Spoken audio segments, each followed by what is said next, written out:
E aí, pessoas, eu sou a Lena e eu estou de volta com mais um vídeo. E hoje é mais um vídeo do Projeto Lendo Saramago. Faz muito tempo que eu não faço um vídeo do Projeto Lendo Saramago aqui, mas finalmente, de novo, temos mais um vídeo. Se você ainda não conhece o Projeto Lendo Saramago que eu tenho, eu basicamente estou tentando ler em ordem cronológica todos os livros dele que eu tenho.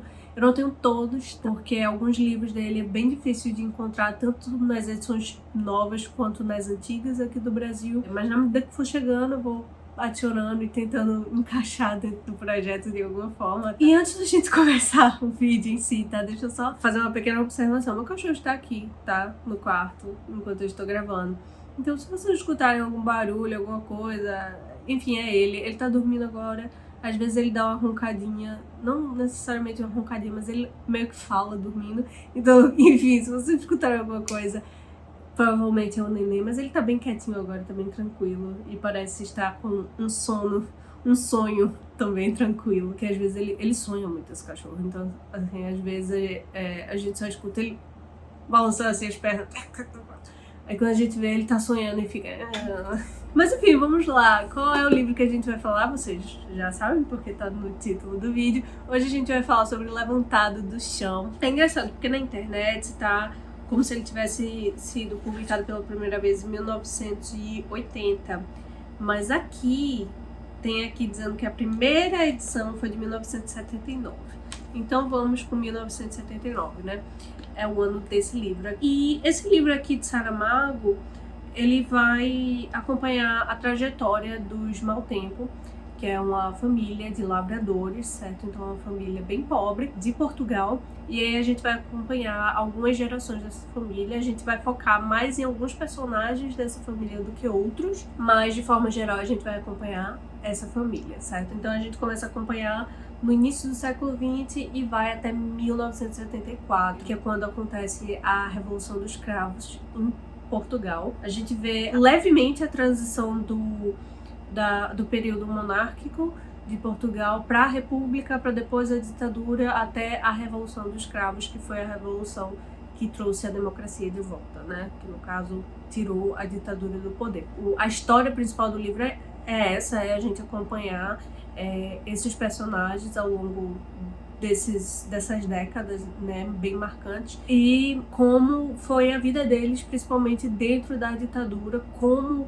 lavradores, né, e também no decorrer da guerra, porque o livro começa no início do século XX, então passa pela Primeira e Segunda Guerra, então a gente vê o ponto de vista dos trabalhadores rurais de Portugal durante essas duas guerras, né? A gente começa acompanhando Domingos Mau Tempo e Sara da Conceição, que é a esposa dele, e o filho deles, João Mau Tempo. E aí depois a gente começa a acompanhar com mais intensidade João Mau Tempo em si, que realmente se torna o personagem principal, assim, mas a gente também acompanha o ponto de vista de outros personagens, mas ele é o que tem mais peso, eu acho, assim, no livro. E aí a gente vai acompanhar os filhos dele também. Então, assim, tem vários personagens, mas a gente não acompanha com muita intensidade todos eles. Mas, assim, minhas opiniões gerais do livro foram: eu amei, dei 5 estrelas pra ele e entrou na minha lista de favorito. Eu realmente não esperava que eu fosse gostar tanto dele, assim, mas eu também não sabia tanto do livro, então eu realmente não tinha muitas expectativas, só a expectativa de ser Saramago,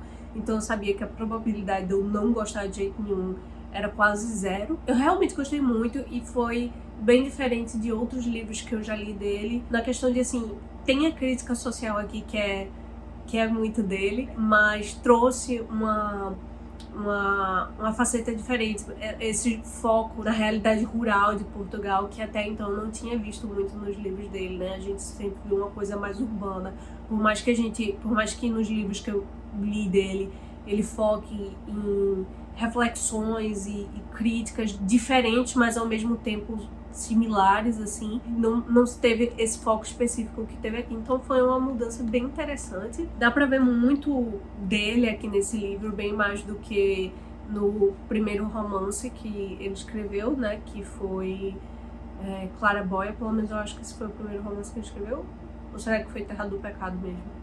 Mas enfim, o que eu li aqui foi Claraboia, né, e ele ainda não tinha a escrita dele, que é a famosa escrita dele, né, que a gente vai falar já já sobre isso. Eu gostei muito, tiveram algumas coisas que no início eu fiquei sem saber se eu tava gostando ou não. Então eu fiquei muito na dúvida, assim, fiquei muito em cima do muro, até eu realmente conseguir entrar ali no que ele tava tentando fazer com aquela escolha dele na escrita. E aí eu comecei a gostar mais, sabe? Eu comecei a ver o valor daquilo. Eu vou chegar nisso nas observações mais específicas que eu vou fazer aqui ainda no vídeo, tá? Eu realmente amei esse livro, não tem outra coisa pra descrever. E final, um dos capítulos finais que eu vou falar melhor depois também nesse vídeo ainda, acabou comigo, assim, acabou comigo mesmo. Eu chorei mesmo de soluçar. Então, enfim, é interessante você fazer uma pesquisa breve sobre o contexto histórico desse livro aqui, só para você ficar mais bem situado. Você não precisa ser um especialista da história de Portugal para entender,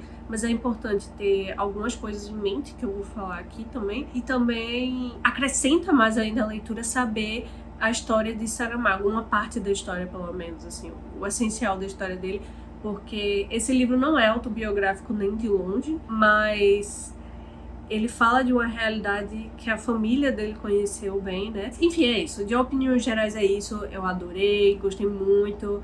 Como eu falei, tiveram algumas coisas que eu fiquei meio em cima do muro por um tempo. Depois eu consegui pegar melhor e comecei a ver mais valor nelas. Então vamos começar agora as observações mais específicas que eu tenho do livro, tá?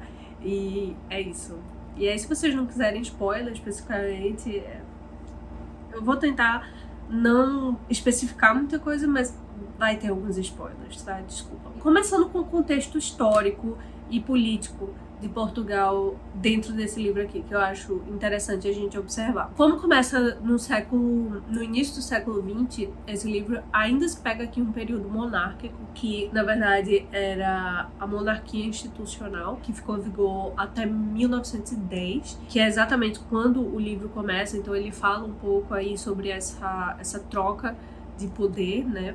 Principalmente com o ponto de vista do trabalhador rural. E aí foi justamente os levantes do Partido Republicano que trouxe a República em outubro desse ano, no caso de 1910. E aí depois que o regime republicano foi instaurado, veio a Primeira Guerra Mundial. E aí, por causa da instauração do regime republicano e da Primeira Guerra Mundial, acabaram chegando alguns transtornos políticos e econômicos que geraram um movimento mais conservador.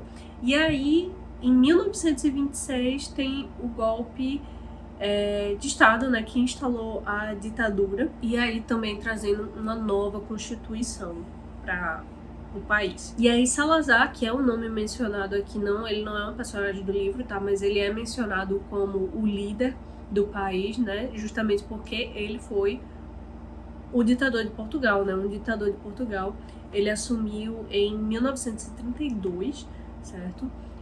Então ele é mencionado aqui. Então, se você não conhecia muito a história de Portugal, talvez não se lembrasse quem é Salazar, pronto, Salazar foi o ditador de Portugal. E a ditadura durou justamente até 1974, até a Revolução dos Cravos, né, como eu mencionei. Então, o livro, como eu também falei antes, né, justamente vai aí desse período de transição entre monarquia institucional e república, ditadura, e aí depois a Revolução de 1974, certo? Enfim, então esse é o contexto histórico e político de Portugal, certo? E aí, como eu falei, também é interessante ver algumas coisas da vida de Saramago, certo? Que podem ter influenciado nesse livro, né? Então, Saramago nasceu em 1922 na província de Ribatejo? Eu tô lendo do roteiro, tá, gente? Que eu fiz aqui de Ribatejo. E aí a família dele foi pra Lisboa quando ele tinha 1 ano. Então, assim, pelo que eu entendi, ele não cresceu exatamente na região rural, assim, de Portugal, mas a família dele era uma família de trabalhadores rurais.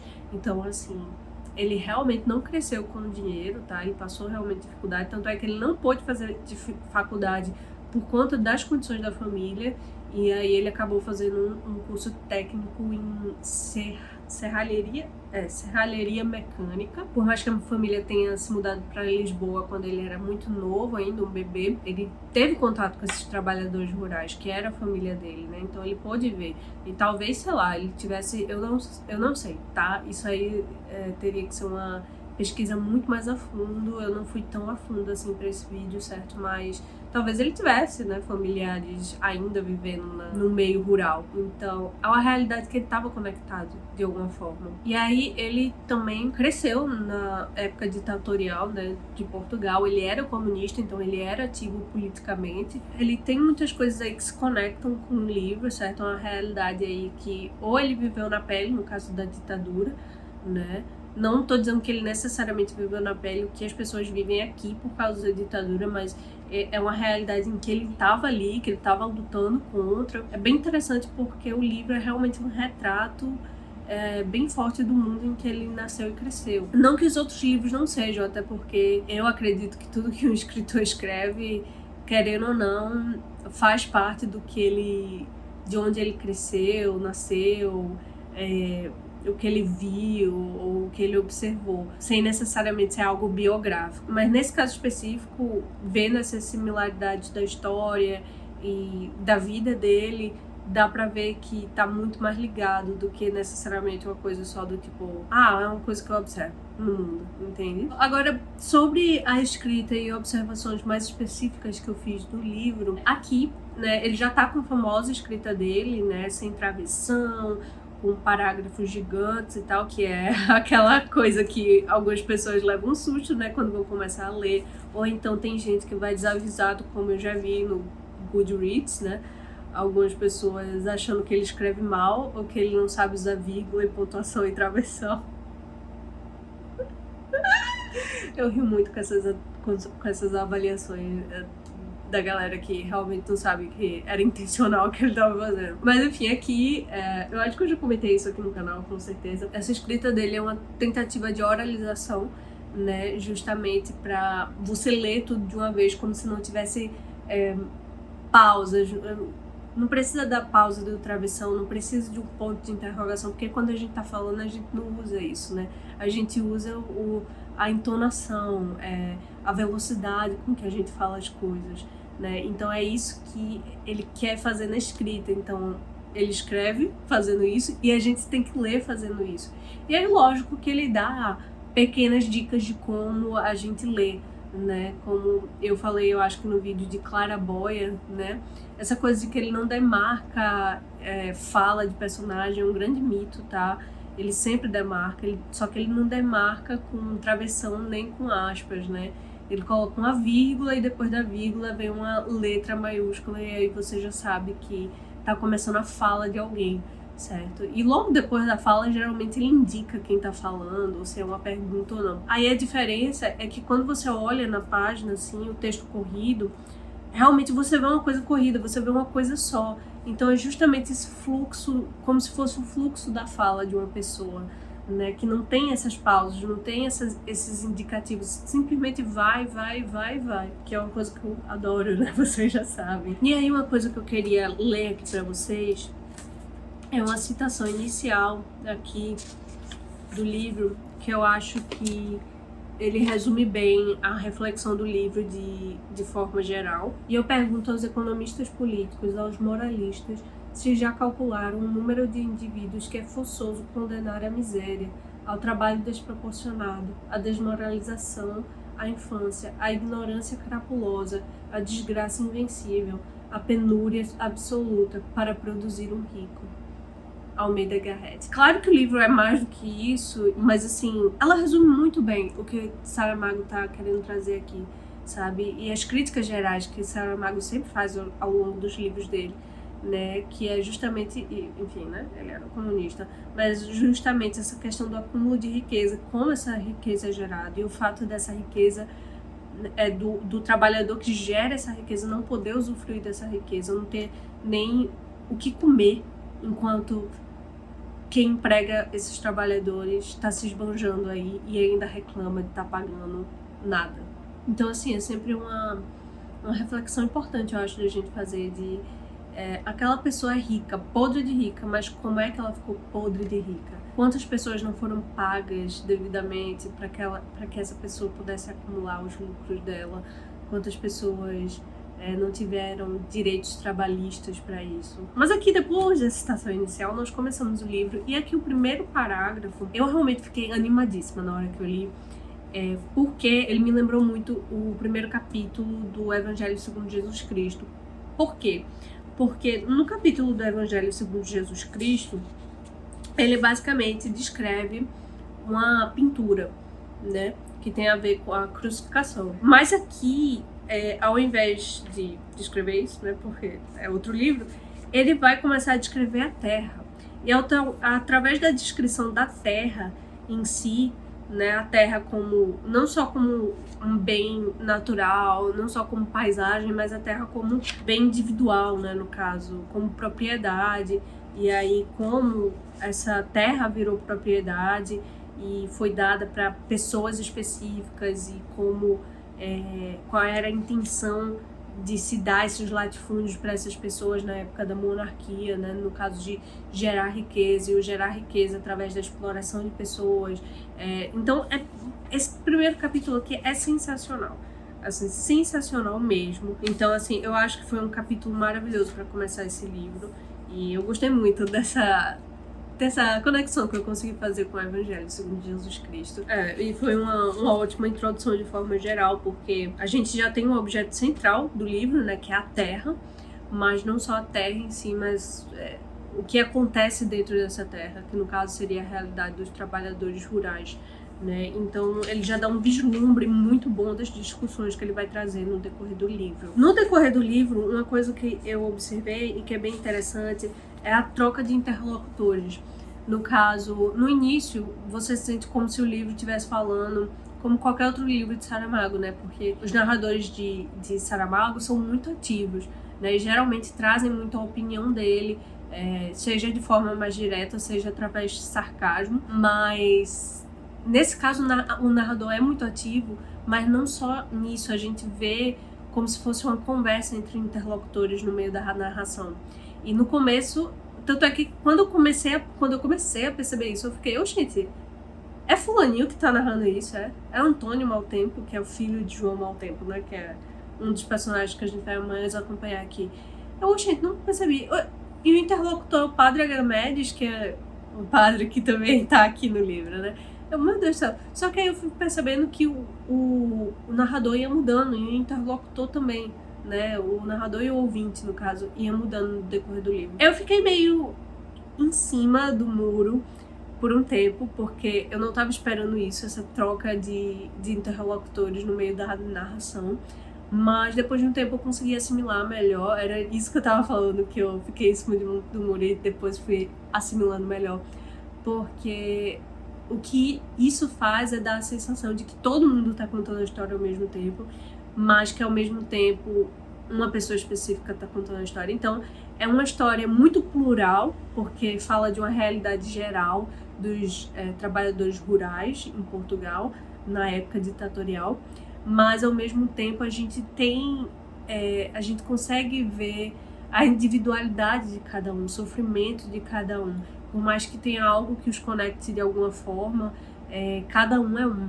Então é isso que eu senti que a troca de narradores trouxe. É justamente essa ideia de história única e plural ao mesmo tempo. Então eu achei muito, muito legal. Depois que eu consegui assimilar melhor, eu passei a curtir muito mais essa troca de narradores que ele traz aqui. E uma troca também frequente que ele faz é de tempo, porque a gente já começa acompanhando essa família específica, né, que é a família Maltempo, que é bem no início do século XX, mas é curioso porque muitas vezes ele troca entre um capítulo e outro, ele coloca um capítulo no meio, por exemplo, que não é exatamente da história da família que a gente está acompanhando, mas é alguma contextualização histórica para a gente entender o que ele quer tratar sobre a monarquia ou sobre o latifúndio. É bem interessante essa troca que ele faz, assim, porque eu não diria exatamente que é um salto temporal que ele faz, uma ida e volta no tempo, porque não é como se a gente estivesse acompanhando duas linhas temporais ao mesmo tempo. A gente está acompanhando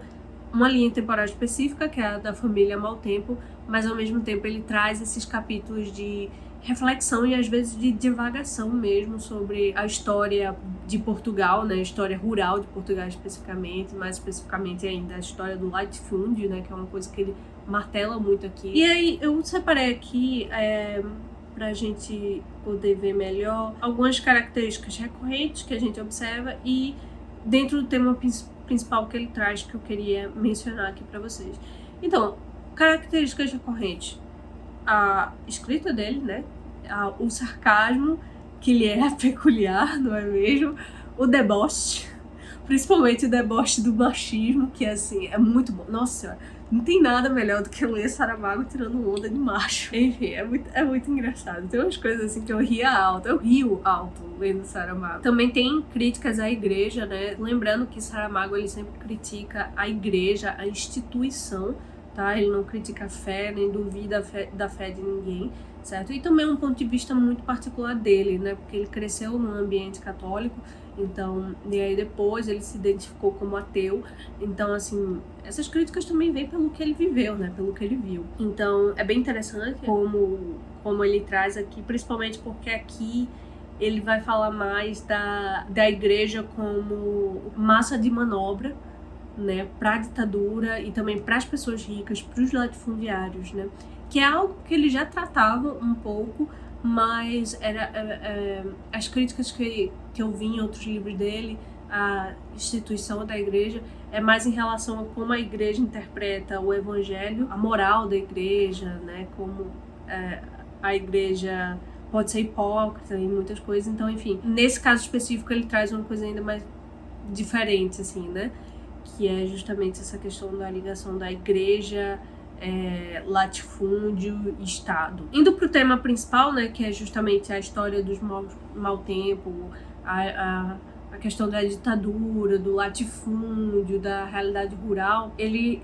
traz alguns temas aqui, algumas coisas bem interessantes, né? Ele fala aqui sobre o trabalho infantil, que é muito sofrido, assim, tem uma parte aqui, deixa eu ver a página, que ele fala aqui sobre justamente o João Mau Tempo, né? Que é o personagem que a gente vai mais acompanhar também no decorrer do livro. Quando o pai dele morre e ele começa a trabalhar, né? E vira um homem da casa, né? Porque essa era a mentalidade da época e também da situação deles, né? Então, aqui ele diz: agora João Mau Tempo é o homem da casa, o mais velho, morgado sem morgadio, dono de coisa nenhuma, pequena é a sombra que faz no chão, arrasta os tamancos que sua mãe mandou fazer, mas os troços pesados caem-lhe dos pés, e ele inventa uns suspensores toscos que, passando por baixo do rasto, se vão prender a uns buracos na bainha das calças. É uma figura grotesca, de enxadão às costas, maior do que ele, que de madrugada se levanta da enxerga, na luz oleosa e fria da candeia. E tudo é tão confuso, tão espesso o sono, tão sem norte os gestos, que provavelmente já de enxadão às costas sai da enxerga, já de tamancos, maquineta primitiva, de um só movimento, levantar o enxadão e deixar cair onde estão as forças. Você vê essa realidade, né, do trabalho infantil, aqui ele comparando o tamanho da enxada com o tamanho dele, né, a enxada sendo maior e mais pesada do que ele, e ele já traz aqui também um pouco do que ele vai martelar mais no decorrer do livro, que é essa ideia que se tem, né, e essa visão que se tem principalmente dos donos do latifúndio, né, de que o trabalhador é simplesmente uma máquina, né, nem que seja uma máquina de fazer uma coisa só, que no caso é levantar e abaixar a enxada, levantar e abaixar, né? Então, é essa coisa da desumanização mesmo, né, por causa desse trabalho análogo à escravidão e trabalho infantil. E aí, junto a isso, ele também fala muito sobre a fome, né, sobre o sofrimento corporal do trabalhador, por causa dessa exploração trabalhista, né, o salário muito, muito pequeno, é o trabalho literalmente de sol a sol, então o trabalhador acorda, vai trabalhar, volta, dorme, acorda, vai trabalhar. Isso gera um sofrimento corporal, né, ele fala muito aqui das dores que o trabalhador tem e que ele não entende o que é a dor, não pode ir no médico, porque que médico vai tratar ele?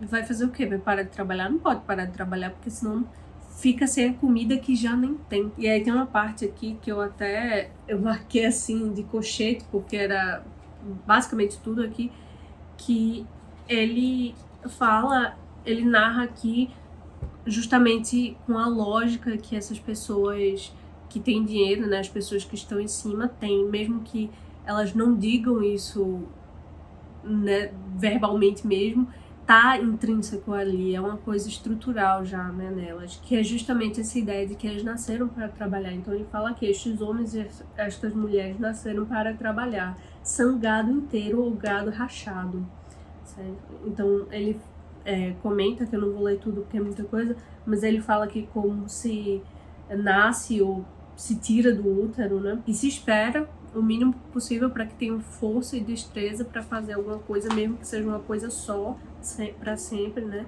Para começar a gerar riqueza para o latifúndio. E é essa parte aqui justamente me voltou muito para essa parte que eu li agora há pouco, né?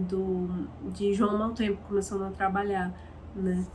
Então, porque é isso, né? Nasceu para isso, então para que fazer qualquer outra coisa? Para que ser criança? E aí também ele fala muito da guarda, que seria mais meio que como a polícia ou os militares de Portugal, como a guarda é usada para proteção dos ricos, né, e para manutenção do esquema do latifúndio, que é justamente esse esquema de exploração dos trabalhadores rurais. É bem interessante porque ele deixa claro que a guarda é um vilão em si, mas que dentro dessa instituição também tem pessoas que nem sabem por que estão ali. Então é bem interessante como ele traz isso, sabe? Como, por exemplo, a guarda, tem um personagem da guarda aqui no livro que tem uma hora que ele fica com raiva, eu não lembro por que foi agora, se foi uma greve que os trabalhadores fizeram, algo assim. E aí ele se toca que ele não sabe por que ele tá com raiva.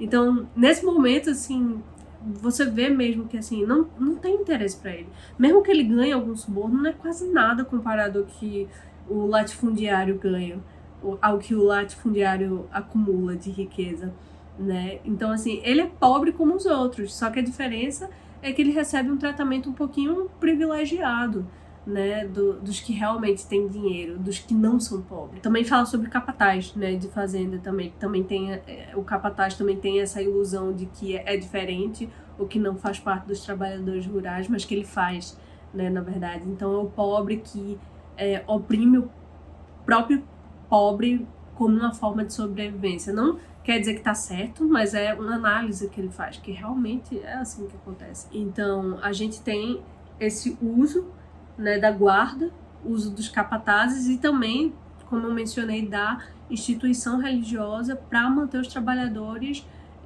digamos assim, aí a igreja necessariamente vai mais numa coisa de manter os trabalhadores alienados. No momento que os trabalhadores se enfurecem com alguma coisa, se revoltam e tentam ir de encontro a alguma coisa, a instituição religiosa está ali para tentar justificar o que está acontecendo, para tentar dizer, olha, o sofrimento que vocês estão sofrendo, vocês têm que sofrer, porque é assim. E, inclusive, a relação da igreja não só com o latifúndio, né, porque a igreja está muito ligada ao latifúndio, porque tem o padre, né, lá do latifúndio ali, daquela parte específica do latifúndio, então o padre realmente está em contato direto com o latifundiário, mas também tem essa ligação da igreja com o Estado, com a ditadura, né? Como a igreja, na verdade, ajuda a manter o status quo. Então, quem está no poder, eles estão ajudando, digamos assim. E aí, também, falando em Estado, né, a gente vê a opressão ditatorial, a gente vê as torturas, a gente vê a desumanização, a gente vê a realidade dentro de uma cadeia, né, dentro da prisão da ditadura, e realmente é muito sofrido mesmo, e é especialmente sofrido porque Saramago Além não é extremamente gráfico, tá, o que ele fala aqui desse tema, assim, da coisa, mas é especialmente sofrido porque você vê a dor que ele tá passando ali naquele momento da prisão dele, e você vê como os militares agem como se fosse completamente natural o que eles estão fazendo, sabe?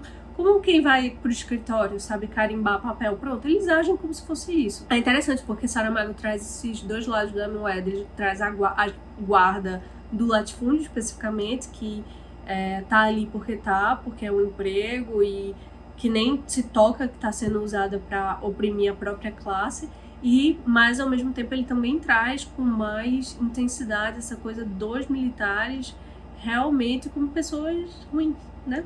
porque eles eram pessoas ruins, né? Eles estavam ajudando um regime ditatorial e estavam fazendo coisas que não respeitavam os direitos humanos. Então, assim, não tem como defender. E aí, ainda na questão ditatorial, a gente vê a organização das greves, né? Como eles se organizavam, uns encontros às escondidas, para tentar organizar as greves para conseguir um salário menor, um salário melhor, mas como é realmente difícil para eles quebrar a instituição do latifúndio, até porque o latifúndio está em conluio com o Estado, né, que é justamente o que dá a guarda para o latifúndio conseguir manter os trabalhadores oprimidos, né? Uma coisa que eu coloquei aqui, os Bertos. Eu amei esses Bertos, porque os Bertos basicamente são os donos de latifúndio, certo? Então todo dono de latifúndio que ele menciona, que seja dono de latifúndio de agora ou de muito tempo atrás, é sempre Berto. É sempre Adalberto, Norberto, Gilberto e por aí. É sempre terminando em Berto. E eu adorei isso porque talvez fosse um nome comum, né, para essa classe aí de pessoas. Eu não sei se era comum em Portugal, mas fica muito legal porque basicamente os Bertos são a representação são pessoas diferentes, entre aspas, mas ao mesmo tempo são a mesma pessoa, porque eles estão fazendo exatamente a mesma coisa um do outro, e o foco deles é exatamente o mesmo, que é manter o latifúndio, continuar a explorar os trabalhadores para continuar a ter mais e mais riqueza, para continuar tendo a vida de luxo que eles têm, sabe? Então eu adorei, porque é um assunto sério, ele fala sobre muitas coisas sérias, mas como eu mencionei aqui, tem muito do sarcasmo dele, e os Bertos é uma parte desse sarcasmo. Então, assim, eu ria muito toda vez que ele criava um novo nome com Berto no final e trazia, assim, pronto, outro Berto aqui no meio. Então, era muito legal, era quase um bingo, assim, cadê o Berto, sabe, dentro do livro. Assim, outra coisa interessante do livro, eu falei já, né, que ele mostra a realidade dos trabalhadores e tal, mas aí dentro dessa realidade de ditadura e dentro da realidade política de forma geral, que é a troca de poder, né, da monarquia institucional para a república, depois para a ditadura e guerras mundiais, né, acontecendo, é muito interessante como ele também mostra que fala sobre como os trabalhadores rurais geralmente são esquecidos no churrasco, né, porque as revoluções acontecem e tudo continua a mesma coisa no latifúndio. A guerra acontece, mas a guerra não chega lá. A única forma da guerra chegar lá é os preços aumentarem, né, o salário diminuir ou algo assim, mas eles nunca recebem notícias diretas do que está acontecendo no mundo lá fora. Então, para eles, tudo está sempre igual.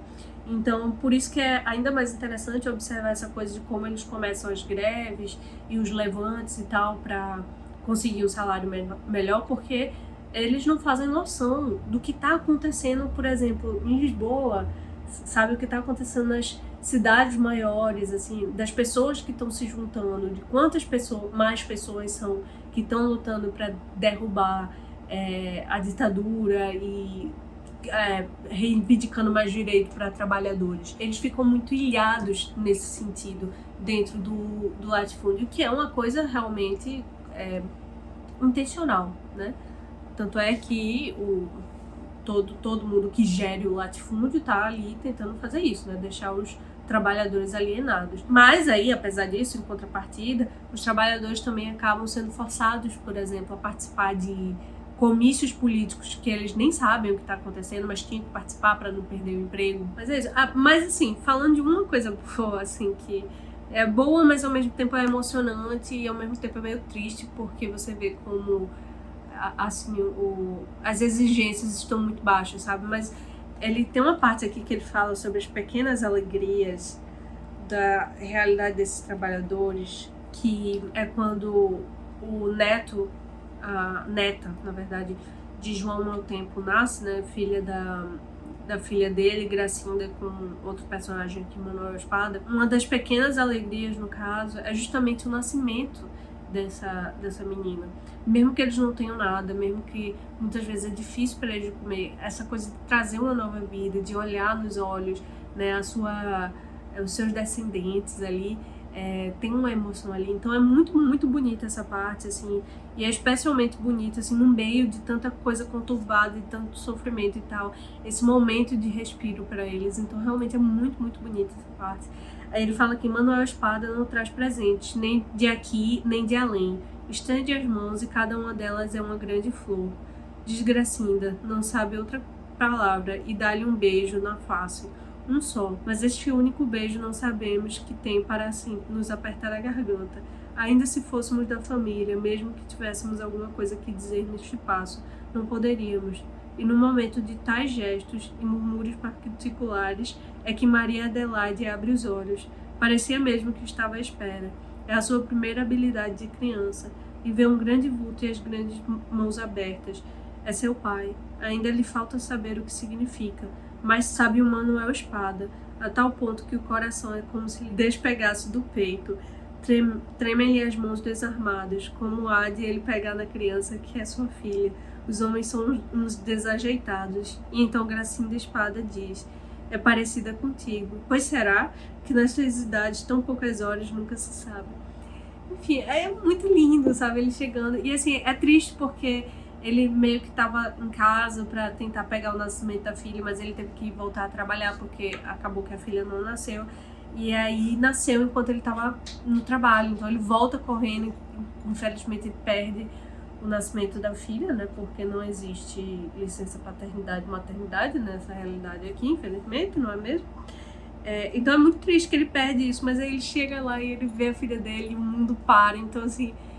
Gente, é muito lindo, me emocionou muito essa parte, desculpa, mas é linda, linda, linda, linda, linda. Ah, sim, tem um trecho aqui também que eu queria ler pra vocês, porque é lindo. Todos os dias tem a sua história, um só minuto levaria anos a contar, um mínimo gesto, o descasque miudinho de uma palavra, de uma sílaba, num som. Para já não falar dos pensamentos, que é outra coisa de muito estofo. Pensar no que se pensa, ou pensou, ou está pensando. E que pensamento é esse que pensa o outro pensamento? Não acabaríamos nunca mais. Então, assim, é lindo, porque... Não, gente, eu amei essa parte aqui do livro. É muito bonito. Eu até coloquei uma orelhinha, tá vendo, aqui na página, pra marcar. É lindo, assim, porque também fala sobre esse livro, né? Que, assim, por mais que ele descasque muita coisa aqui, descreva muita coisa... tem tantas outras coisas ainda que a gente não viu dentro desse livro, dessa realidade aqui. Outra parte aqui, ó, outra parte aqui que ele fala. Este falar é como as cerejas. Pega-se numa palavra, vem logo outras atrás. Ou é talvez como as carrapatas, se estivessem enganchadas. O que custa soltá-las uma das outras? É o mesmo que acontece com as palavras. Uma palavra nunca vem só. Mesmo a palavra solidão precisa de quem a sofra. Isso aqui é escrever! Ai, desculpa, Bia, eu te acordei. Fiquei muito empolgada falando aqui. Pode dormir, tá tudo bem. É mamãe empolgada falando sobre o livro. Hoje, desculpa, eu falei muito alto, não foi? Outro trecho aqui, por favor, gente, que eu adorei. Assim não tem graça se já ficamos a saber o fim da história. E isso que importância tem? Também o fim dos homens é morrer, e o melhor deles é a vida contada e por contar.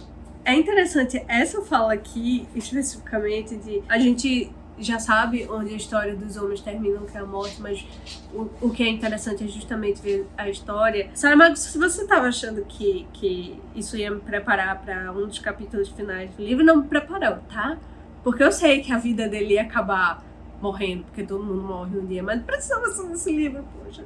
Que é a morte aqui de um personagem... eu vou dar spoiler, gente, porque a gente tá aqui mesmo, que é a morte de João Mau Tempo.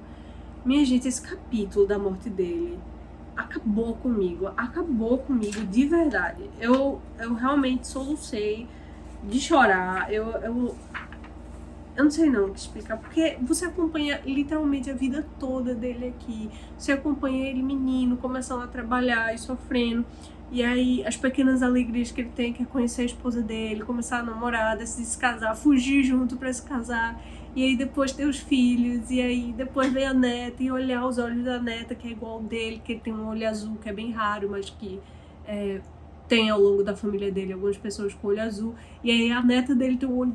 Gente, é muita coisa linda, e aí no final ainda vem esse capítulo que... me destruiu assim, de verdade, assim, e o companheirismo de toda a família, sabe, a família ao redor dele nesse momento, é lindo. Não, gente, é isso. Leiam Levantado do Chão, maravilhoso. Se você já leu, me diz aí o que é que você achou, se você concorda comigo, que outras observações você faria em relação ao livro. Mas, enfim, gente, é isso. Eu espero que vocês tenham gostado do vídeo. Eu vou ficando por aqui. Um beijão e eu vejo vocês no próximo vídeo.